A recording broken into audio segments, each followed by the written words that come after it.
Quelles sont tes racines et tes fondations? Elles sont. Il y a deux parties en fait de mes racines. Il y a la racine avant mes 15 ans et après mes 15 ans.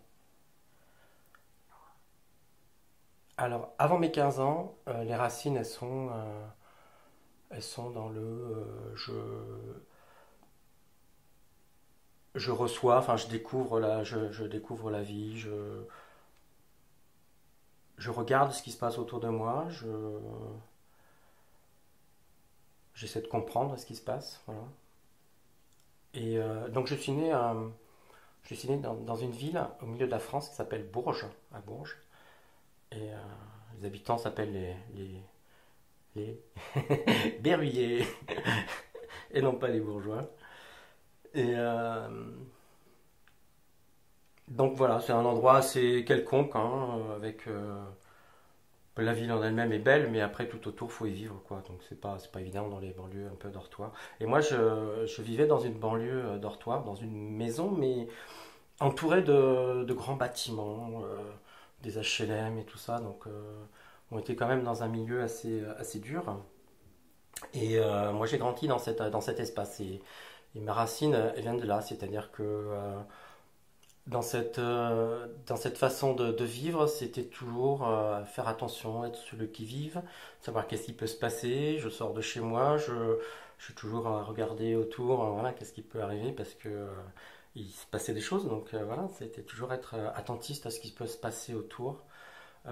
Et puis bah, essayer de vivre normalement, avoir des copains, avoir être à l'école, progresser à l'école avec des amis et tout ça. Donc voilà, ça c'est un peu mes premières racines. Et puis donc ça aussi, le côté familial a beaucoup joué puisque bon, mes parents s'entendaient pas trop, il y a eu une relation assez difficile.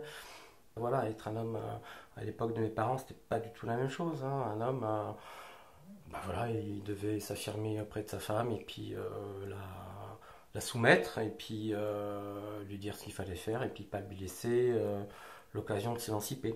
Donc, et j'étais tout à fait dans ce contexte-là où, où ma mère n'avait pas le droit de s'émanciper, elle n'avait pas le droit d'apprendre à conduire, elle n'avait pas le droit de travailler, à peine si elle avait le droit de payer quelque chose de sa poche. Elle n'avait pas le droit de penser à autre chose que s'occuper des enfants et s'occuper du foyer. Donc ça, les premières racines sont là et bon, je découvre la vie avec cet environnement et au fur et à mesure que la vie avance, bah, on voit que les problèmes ne se règlent pas et qu'ils sont plutôt en train d'exploser au fur et à mesure, hein, de la vie, parce qu'en pensant toujours que ça va s'arranger. Il y a toujours des paroles qui sont assez réconfortantes en disant oh, mais non, mais ça va s'arranger, t'inquiète pas.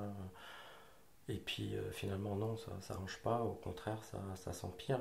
Donc, ma première fondation, je dirais, pour moi, est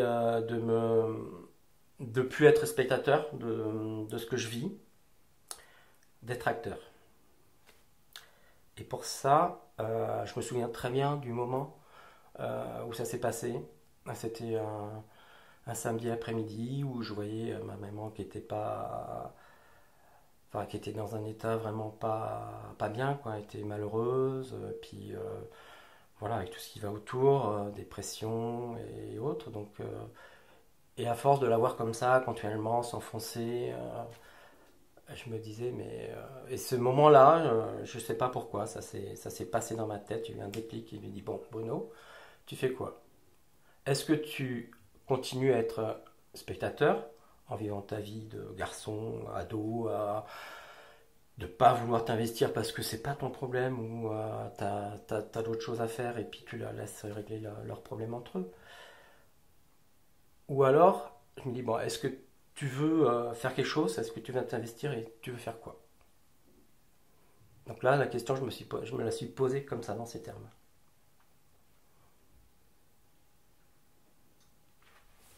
Et et j'ai décidé de m'investir, d'aller vers la personne la plus faible pour moi, qui était ma maman, et j'avais envie de l'aider à être mieux, à essayer de trouver des solutions pour se sortir de cette impasse, parce qu'en fait c'est une impasse non, quand on est comme ça. Et donc j'ai décidé de m'investir simplement en prenant du temps, c'est-à-dire en prenant du temps pour être avec elle, en discutant, voilà, en montrant ma présence, en lui montrant qu'elle n'était pas seule, et puis en discutant de diverses solutions, de diverses possibilités de changer de vie. Et, euh, et voilà, et ça s'est fait comme ça. C'est mon premier moment où je me suis senti concerné, investi de quelque chose. J'avais un choix à faire dans ma tête, il y avait un choix à faire. Est-ce que tu peux nous dire quelles ont été les conséquences, ou je ne sais pas si c'est le bon mot, mais de tes relations avec ton père de cette époque-là jusqu'à aujourd'hui? Alors les relations à partir du moment où j'ai commencé à m'engager auprès de ma maman, euh, ça s'est pas détérioré tout de suite en fait, hein. Lui, il était dans sa vie quotidienne et il voyait bien ce qu'il voulait voir, quoi. Quand il était à la maison, il n'était pas toujours en état de voir qu'est-ce qui se passait. Donc, euh, c'était assez. Voilà, il y a une période où il y a une continuité de vie où on pense que les choses ne bougent pas, ne bougeront pas, ne bougeront jamais. C'est comme ça. Et donc, lui, il était dans cette optique, quoi. Je ne vois pas pourquoi c'est des choses que je changerais, puisque tout va très bien. Et, et quand j'ai commencé à m'impliquer pour ma maman, à être avec elle, à être présent, euh, ça va, les choses continuent d'être normales. Après, on a eu des discussions assez fortes avec mon père, c'est-à-dire que j'essayais de lui mettre la puce à l'oreille, de lui dire attention, il se passe quelque chose, il va se passer quelque chose. Et on a eu des discussions assez franches, mais assez bizarres en fait, parce que en fait j'étais dans le rôle de l'enfant qui parlait à son père pour dire attention, si tu changes pas, si tu fais pas ci, si tu fais pas ça, ou si tu fais pas autrement, si tu évolues pas, si tu penses pas à faire les choses autrement, bah ça risque de pas continuer longtemps cette histoire. Donc on a eu des discussions assez bizarres dans le sens où c'est moi qui faisais la morale et, et c'est marrant parce que ces moments-là ils étaient assez forts où il m'écoutait, il était réceptif, j'avais l'impression qu'il comprenait. Et mais en fait, non. C'est dans l'instant, quoi. Je pense que dans l'instant, il était conscient de la chose, il était conscient de, de ce qui allait se passer, parce que je l'ai averti plusieurs fois. Je lui ai écrit des lettres pour lui dire attention, enfin pour mettre parce que les mots s'envolent, les écrits restent, donc je lui ai écrit une lettre, plusieurs lettres pour dire qu'il y avait danger, quoi. Attention, attention pour le couple, mais voilà, je pense qu'il l'avait compris, il le comprenait sur l'instant. Quand on en discutait, c'était assez fort. Mais je pense que le fait de se dire que les choses sont comme ça et ne bougeront jamais était le plus fort. Il n'y a pas de raison que ça change. Et après, donc ça c'est la partie où j'étais encore à la maison. Et quand je suis parti de la maison pour faire mes études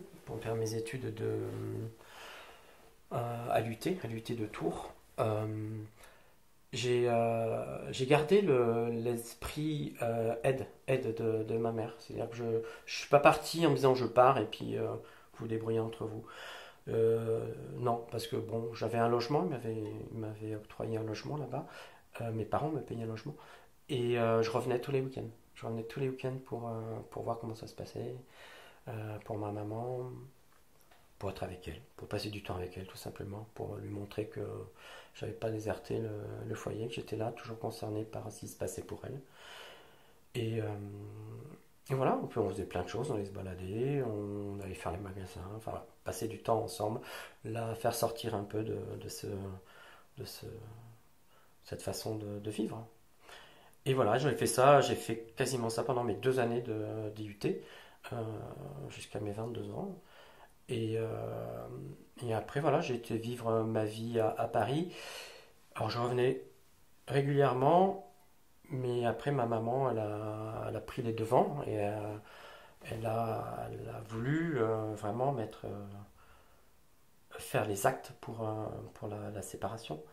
Et, euh, et avec mon papa, ça s'est passé moyennement parce que pour moi j'étais le fils sur lequel on pouvait s'appuyer pour elle. Pour les femmes à la maison, et voilà, mais il les traitait pas bien les femmes à la maison, mais le fils, moi, il m'a toujours bien traité, il m'a toujours traité avec respect, il m'a jamais tapé, il m'a toujours considéré, donc voilà.